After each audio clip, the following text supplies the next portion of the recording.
জাহাঙ্গীরনগর বিশ্ববিদ্যালয়ে আছেন আমাদের সহকর্মী নাজমুল হুদা। নাজমুল, দীর্ঘ প্রতীক্ষার পর যারা জয় পেয়েছেন তাদের আজকের কর্মসূচি কি রয়েছে জানাবেন, আর সাধারণ শিক্ষার্থীরা বিজয়ীদের বিষয়ে কি বলছেন?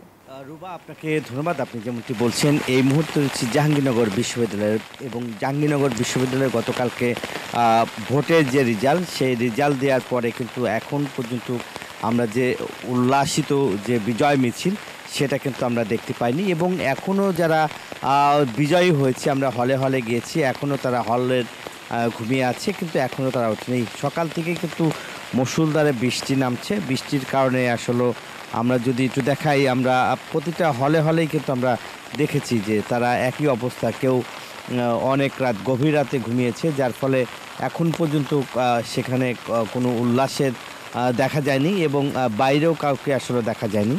এছাড়াও কিন্তু আমরা যদি দেখি যে এখন এই প্রচণ্ড বৃষ্টি হচ্ছে, এবং ভোর থেকেই বৃষ্টি নামছে জাহাঙ্গীরনগর।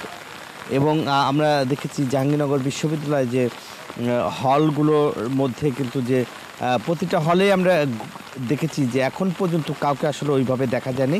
তবে দুপুরের পরে একটি বিজয় মিছিলের কথা শোনা যাচ্ছে যে হতে পারে, তবে মিষ্টি মুখ করবে এরকম কথাও বলা হচ্ছে। এখন পর্যন্ত আমরা যতটুকু জেনেছি, এবং কোনো রকম যে উল্লাস বা বিজয় মিছিল, সেই চিত্রটি দেখা যায়নি। এবং আইন শৃঙ্খলা বাহিনী কিন্তু আজকে মোতায়েন রয়েছে প্রতিটা গেটে গেটেই। এছাড়াও কিন্তু যেহেতু আজকে নির্বাচনের পরের দিন, এবং এই বিশ্ববিদ্যালয় মনে করেছেন যে শৃঙ্খলার সাথে যে ক্যাম্পাস বন্ধ ঘোষণা করা হয়েছে, সকল ধরনের পরীক্ষা এবং ক্লাস বা কোনো ধরনের কাজই আসলে করবে না, সে ব্যাপারে কিন্তু আসলে আজকে বন্ধ রয়েছে।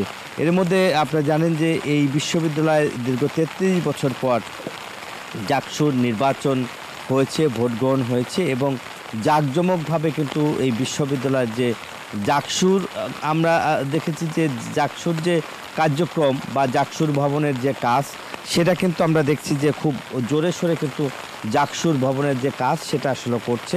আমরা সকালে গিয়েছি, আমরা দেখছি যে জাকসুর ভিতরের যে আসবাবপত্র বা বিল্ডিং সংস্কার, সেই কাজগুলো আমরা দেখছি যে করছেন। এই ছিল আমার কাছে জাহাঙ্গীরনগর বিশ্ববিদ্যালয়ের জাকসুর পরবর্তী নির্বাচনের পরিস্থিতি।